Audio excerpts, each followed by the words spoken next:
Hello everyone, and welcome to the Australian Sewing Community's first takeover week. I've got the great honour of being the first to start and to be rolling out our live videos and tutorials and whatever everyone chooses to do in their week.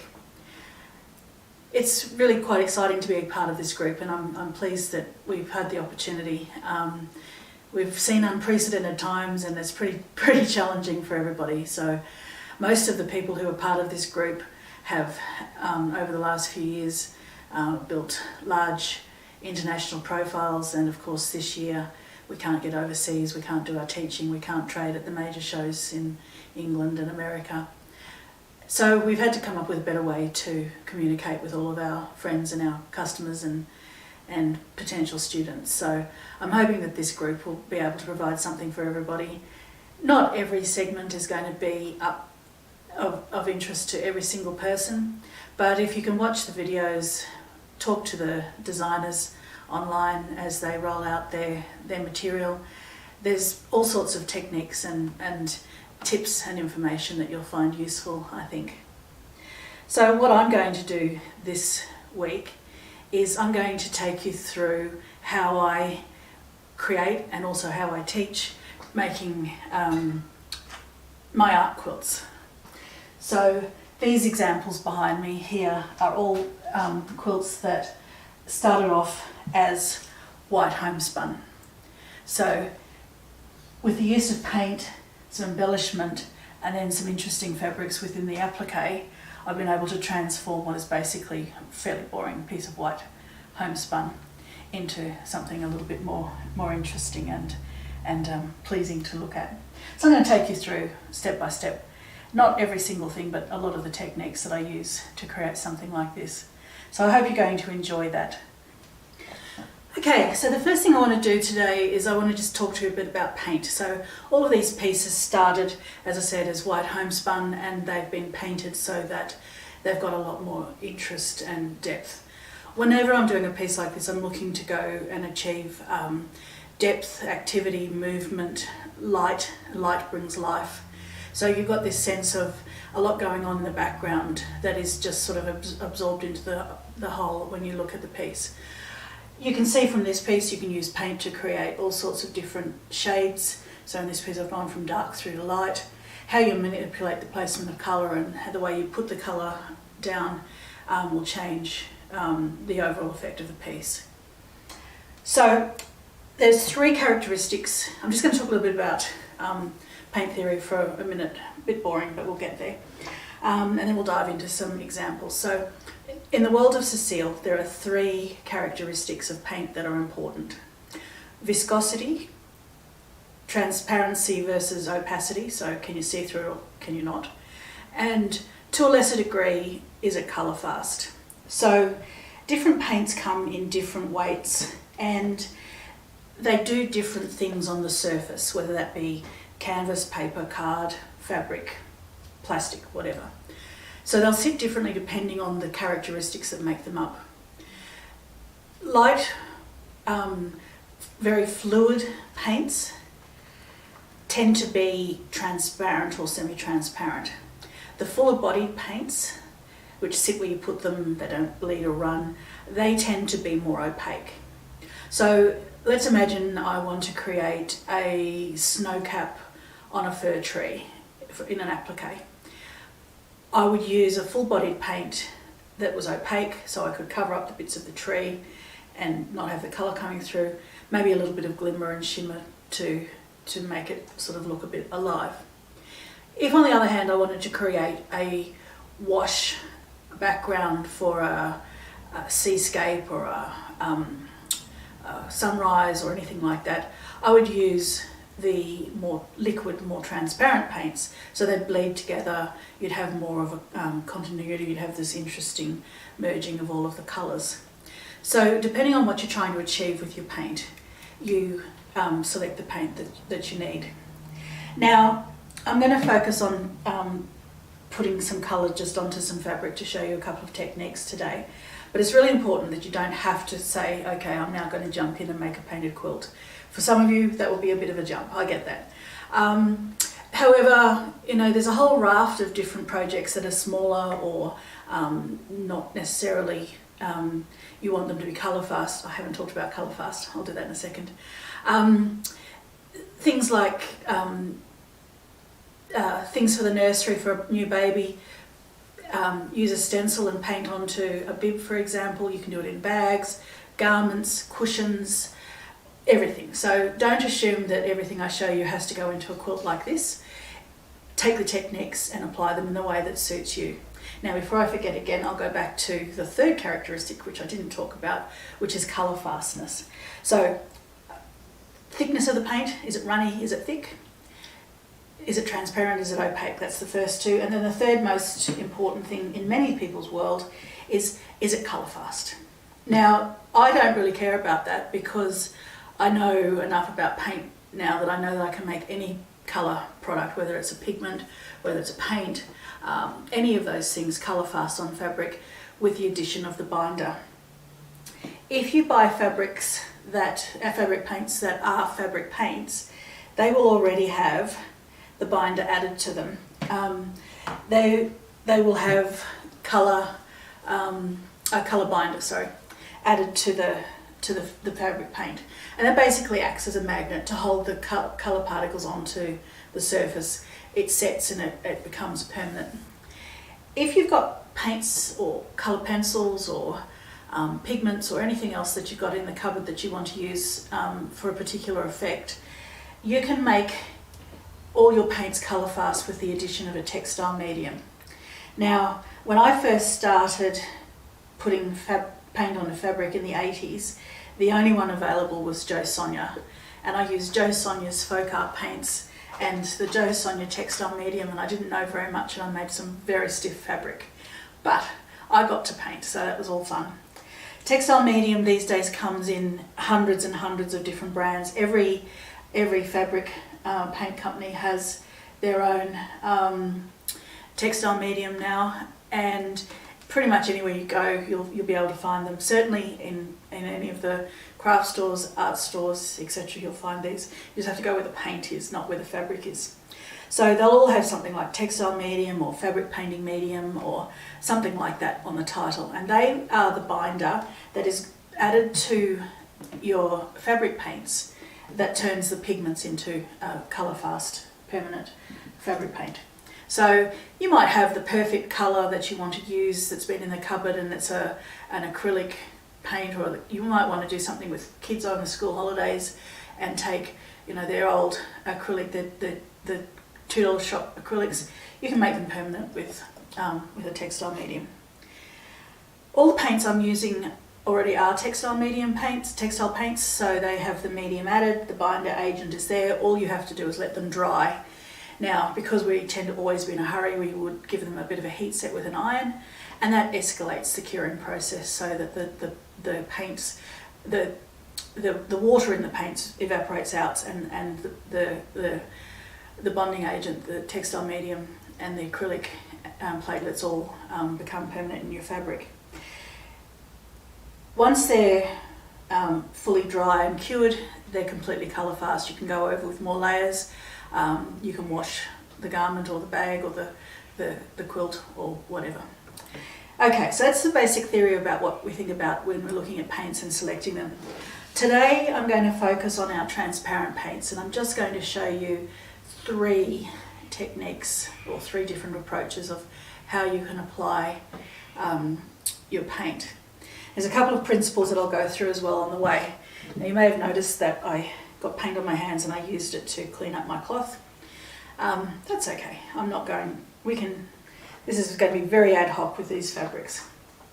Now, principle number 1 when you're using paints is that if the fabric surface is wet, it will move faster or further than if the fabric surface is dry. So if, for example, I take my dry fabric and I put some paint on it, you're going to see brush strokes. You're going to see where the fabric's sat, because it's going on there, it's drying straight away and it's evaporating out. And that could be fine. Sometimes that's exactly the look you're after. But if I work with wet fabric, so I'm just going to wet my fabric down a bit here, and I put my paint onto the wet fabric, I get a completely different effect. I've made that quite wet. But you can see it's more bleeding, it's running, it's moving around. Now obviously the more water I add to my paint, the more I'm diluting them. These paints are the Dynaflow paints. They're the ones that we sell, but I also use them in all my projects. I love them. They're probably, they and the sister product that's the Lumiere paints are I think the best paints available. We sell them obviously, they're on the website, but you'll find them in your local shops. Generally we are a bit cheaper than Eckersley's, but you can check that out for yourself. Alright, I'm going to put a second colour in here because I want to show you some blending. So I used salmon originally and this one is teal. So I'm just going to make sure that my fabric's quite wet, and then if I put my second colour over, now the teal's quite strong compared to the salmon, I'm going to get blended colours. And the longer I leave this and the wetter it is, the more the colour will transfer and move and blend and become really interesting. Now, that in and of itself can be just a great technique, but there's a couple of ways you can change it up. The first way is that I can sunprint with these paints. So any of the transparent paints will create your sunprint effect. So I went next door and pinched some fern off their tree. I'm sure they won't mind, they did see me. Any object I lay on these while they're wet will transfer into the design. So if I then go and put this out in the sun and leave that to work, we will have the pattern come through. Now, for example, here's one I did a little bit earlier with the ferns. So you can see that the colour has behaved differently where there's no fern, and the outline or the silhouette of the fern has been placed onto the fabric. All sorts of things can be used for that. You know, fossick around in the garden, the garage, the laundry. You can use commercial stencils, all sorts of things you can add to your sun printing. And any of these transparent paints will sunprint. You don't need to buy a special sun printing specific paint to get sun printing effects. So anything that's got a little bit of transparency that has that fluidity in the paint will sunprint. So the next thing I'm going to do with this one is I'm going to take it back and take my ferns off because you've already seen that. If I sometimes you want a bit more texture, so I'm just going to put some paint on there. And this is a technique that's come out of the silk painting book, I guess. If I sprinkle salt onto my fabric, I'm going to get a different effect. Now, the bigger the crystal, the more the paint will be drawn. So I'm just going to scatter that around like that, and we'll leave that alone, and I'll come back and show you what that looks like in the next video. So the salt will be currently drawing out the paint where it's sitting, and it's going to change the texture of how that goes. Now, the next technique is basically just painting onto the surface and letting the colours run and merge and play. So I've got here a fat quarter of the white homespun, which is going to be the basis of what I'm going to build my art quilt into. So I'm going to start with this square, or the other one that I did earlier, and take this through and build different layers on this as we go. So we're going to be making something about the size of these pieces. So firstly I want to make it wet. So just get this a bit wet. I usually cheat and just put it under the sink and then wring it out, but the sink's way over there. So you don't want it drippy, but you want it wet and damp all the way through so it acts as a carrier for the paint. And then I'm going to use a couple of different colours on this. I largely want to have a fairly aged sepia, I think it's how to say it, correct me if you want, effect on the background for this piece that I have in mind. So I'm going to use these three colours to create a blended piece that's got some interest and some texture and a slightly aged look. Now I'm going to just use this, and I've got my fabric scrunched up in the bowl.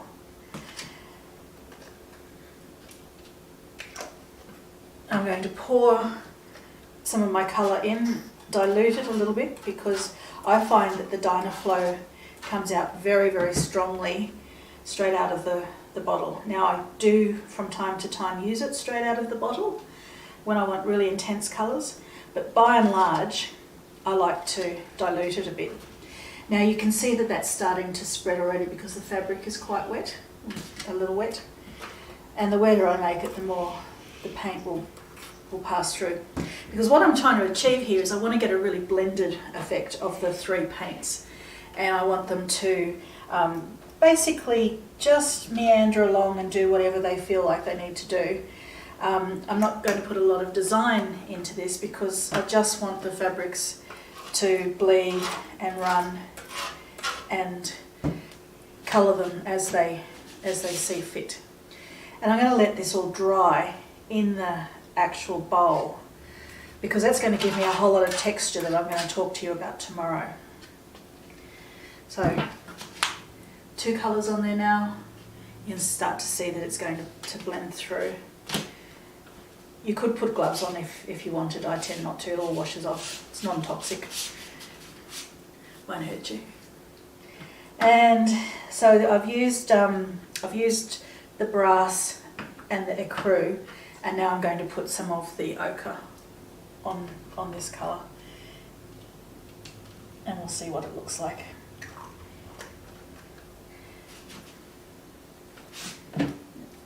Again, a little bit of water.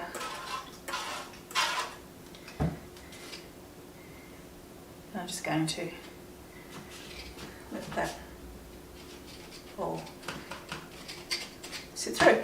Now at this stage you have something that looks a bit like this, a bit mottly.